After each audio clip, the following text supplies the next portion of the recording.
اعوذ باللہ من الشیطان الرجیم بسم اللہ الرحمن الرحیم السلام علیکم ورحمۃ اللہ وبرکاتہ۔ میرے عزیز بھائیو بہنوں اور بچوں، آج کی اس ویڈیو میں آپ کو ان گناہوں کے بارے میں بیان کروں گا جو اگر کوئی بھی کرتا ہے یا کرتی ہے تو اس کا اثر اس کی زندگی پر بھی ہوتا ہے اور یقیناً آخرت کے دن بھی وہ اس کی سزا بھگتے گا۔ ہاں، اللہ جس کو چاہے اپنی رحمت سے معاف کر دے۔ تو کوشش کیجئے گا کہ اس ویڈیو کو مکمل سنیں اور دیکھیں کہ اور دیکھیں کہ ان میں سے کوئی ایسا گناہ تو نہیں ہے جو ہم کر رہے ہیں، اور اگر کوئی میرا بھائی بہن وہ گناہ کر رہا ہے تو توبہ کرے اور اللہ تعالیٰ سے پچھلے گناہوں کی معافی مانگے۔ تو میرے عزیز بھائیو بہنوں اور بچوں، وقت ضائع کیے بغیر چلتے ہیں اپنی آج کی ویڈیو کی طرف۔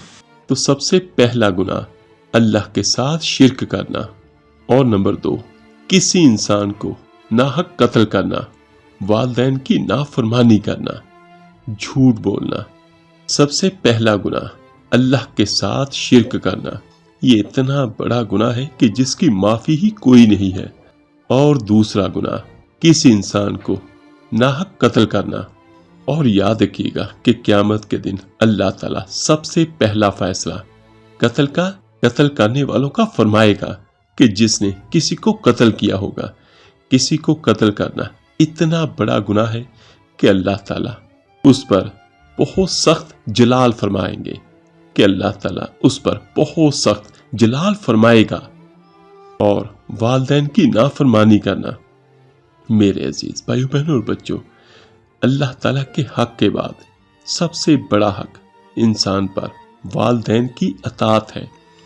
اور یاد رکھیے گا کہ جو کوئی والدین کی نافرمانی کرتا ہے یا گستاخی کرتا ہے یا معاذ اللہ ان کو ستاتا ہے تو یہ اتنا بڑا گناہ ہے کہ مرنے سے پہلے وہ اس گناہ کی سزا دنیا میں بھی بھگتے گا، اور یقیناً آخرت کے دن بھی وہ سزا کا حقدار ہوگا۔ اور چوتھا بڑا گناہ جھوٹ بولنا۔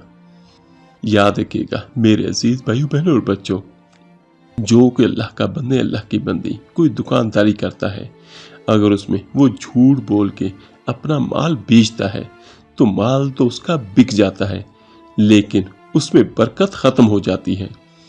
اور ایک اور روایت ہے جس کا مفہوم کچھ یوں ہے کہ جیسے ہی کوئی بندہ جھوٹ بولتا ہے تو جو اس کے ساتھ رحمت کا فرشتہ ہوتا ہے وہ اس سے بہت دور چلا جاتا ہے، یعنی اس جھوٹ کی بدبو کی وجہ سے۔ اور سب سے بڑی بات، جس زبان سے جھوٹ بولنا ختم ہو جائے تو اللہ تعالیٰ کی رحمت سے اس کی ہر دعا قبول ہوتی ہے۔ تو دیکھیے کتنا بڑا فائدہ ہے، اگر کوئی سچ بولے گا تو اس کی ہر دعا اللہ تعالیٰ کی بارگاہ میں قبول ہوگی۔ اور اس کے بعد جادو ٹونا کرنا، اور بدقسمتی سے آج کل ہر کوئی اس کام کو بہت اچھے سے کر رہا ہے۔ بہت اچھے سے مراد کہ جان بوجھ کے کر رہے ہیں، صرف اپنی انا کی تسکین کے لیے۔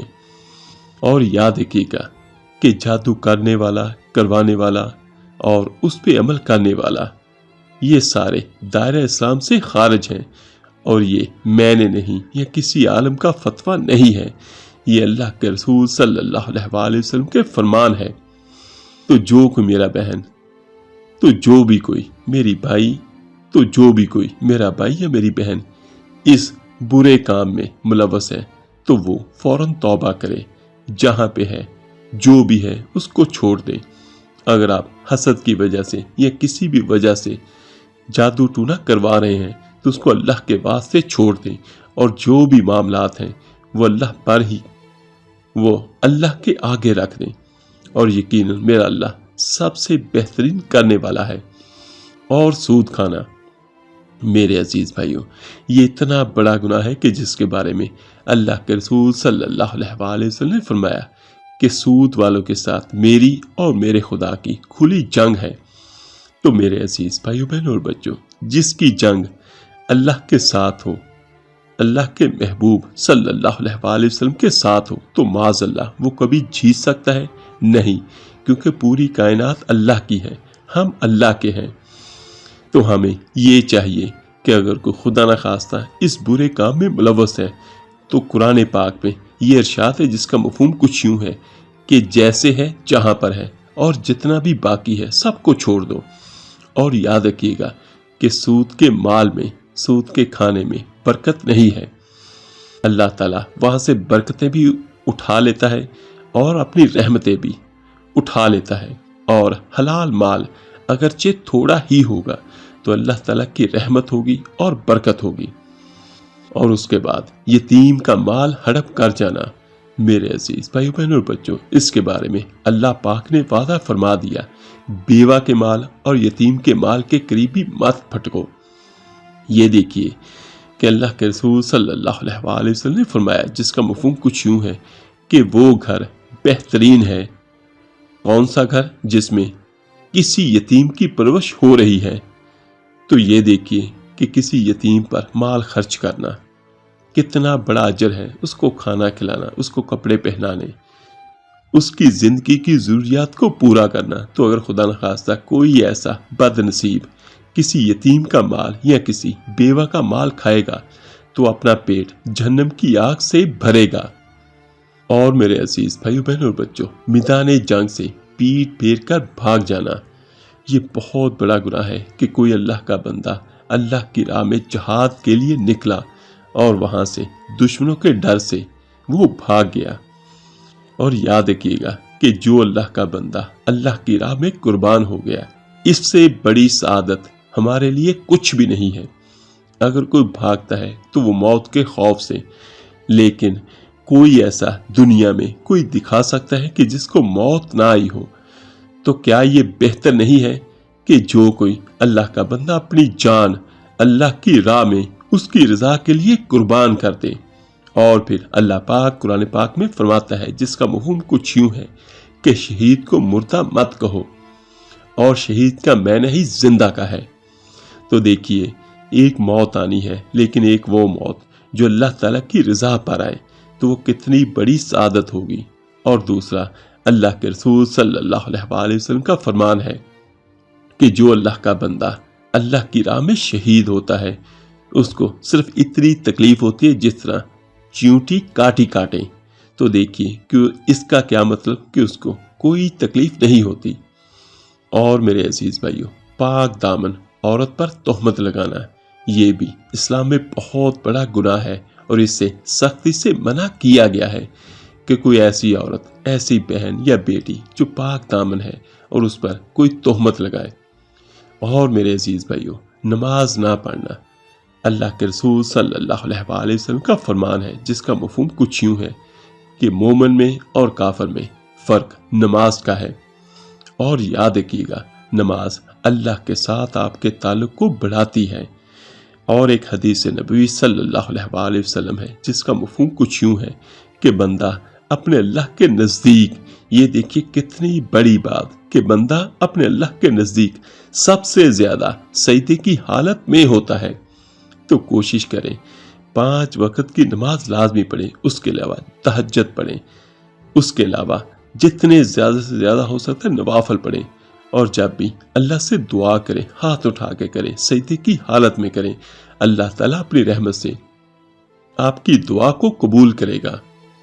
اور استطاعت کے باوجود زکوٰۃ نہ دینا، میرے عزیز بھائیو، زکوٰۃ کا مطلب کیا ہوتا ہے کہ آپ کے مال کو پاک کرنا۔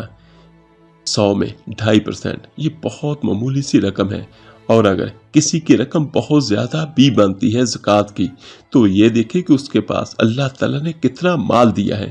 اور یاد رکھیے گا، جو زکوٰۃ نہ دے گا وہ گنہگار ہوگا، اور اس کی سزا وہ آخرت میں بھی بھگتے گا۔ تو جس بھائی بہن کو اللہ تعالیٰ نے مال دیا ہے وہ زکوٰۃ دے، اللہ تعالیٰ اس کے مال کو پاک بھی کرے گا، صاف بھی کرے گا، اور بڑھائے گا بھی۔ اور میرے عزیز بھائیو، بلا وجہ رمضان کے روزے نہ رکھنا، یعنی اگر کوئی خدا نخواستہ بندہ بیمار ہے تو اس کو چھوٹ ہے، اگر کوئی بندہ بہت زیادہ سفر میں ہے تو اس کو بھی چھوٹ ہے کہ وہ بعد میں پورے کر لے، لیکن جس کے پاس کوئی بھی وجہ نہیں اور وہ جان بوجھ کر رمضان کے روزے نہ رکھے تو اس کو بہت بڑا گناہ ہے۔ یہاں پر حضرت مولا علی شیر خدا رضی اللہ تعالیٰ عنہ کا ایک فرمان میں آپ کے ساتھ شیئر کرتا ہوں، جس کا مفہوم کچھ یوں ہے کہ اگر کوئی بندہ ایک فرض روزہ چھوڑ دے اور اس کی قضا میں اگر اللہ اس کو قیامت تک بھی زندگی دے تو وہ قیامت تک نفلی روزے بھی رکھے تو وہ ایک فرض روزے کو نہیں پہنچ سکتا۔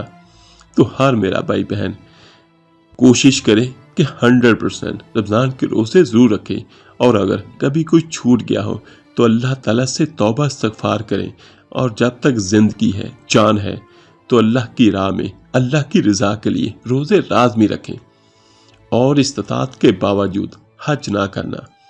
میرے عزیز بھائیوں، جس کو اللہ تعالیٰ نے مال دیا، دولت دی، اور اگر وہ زندگی میں حج نہ کرے تو یہ اس کے لیے بہت بڑا گناہ کا باعث ہوگا۔ زندگی میں ایک مرتبہ حج کرنا فرض ہے، لیکن اس پر جو صاحب استطاعت ہو، یعنی جس کو اللہ تعالیٰ نے مال دیا ہو، روپیہ دیا ہو، تو وہ لازمی حج کرے۔ اور اس کے بعد ایک اور بڑا گناہ، رشتہ داروں سے تعلق توڑنا۔ میرے عزیز بھائیوں، اسلام نے اہمیت دی رشتے کو، رشتہ داروں کو۔ تو جو کوئی بھی آپ سے رشتہ توڑے، اسلام یہ کہتا ہے کہ آپ اس سے رشتہ جوڑو، کیونکہ ان کی پوچھ ہوگی کل قیامت کے دن بھی۔ تو جو کوئی ناراض ہے کسی سے تو آپس میں صلح کر لے۔ اللہ تعالیٰ کو صلح پسند ہے اور لڑائی سخت ناپسند ہے۔ اور یہاں آخر میں ایک اور بات بھی میں آپ کو بیان کر دیتا ہوں۔ کل کو اللہ تعالیٰ کی طرف سے یہ اعلان ہوگا، کون ہے وہ لوگ جو صرف فقط اللہ کی رضا کے لیے ایک دوسرے سے محبت کرتے تھے۔ میرے عزیز بھائیوں، کوشش کریں دنیا اس طرح گزاریں جس طرح اللہ کہتا ہے، اور جس کی تعلیم ہمیں نبی کریم صلی اللہ علیہ وآلہ وسلم نے دی ہے۔ تو یقیناً اس میں ہماری دنیا بھی ہوگی، اور یقیناً اللہ پاک اپنی رحمت سے آخرت کے دن بھی ہمیں نوازے گا اپنی رحمتوں سے۔ آخر میں دعا ہے اللہ پاک ہم سب کو صحیح معنوں میں دین اسلام پر چلنے والا بنا دے، آمین ثم آمین۔ آپ میرے لیے دعا کیجیے گا، میں آپ سب کے لیے ضرور دعا کروں گا۔ اس ویڈیو کو لائک اور شیئر ضرور کیجیے گا، صدقہ جاریہ سمجھ کر۔ تو ملتے ہیں جلدی انشاءاللہ ایک نئی ویڈیو عمل کے ساتھ۔ اللہ پاک آپ سب کا حامی و ناصر ہو۔ اللہ حافظ۔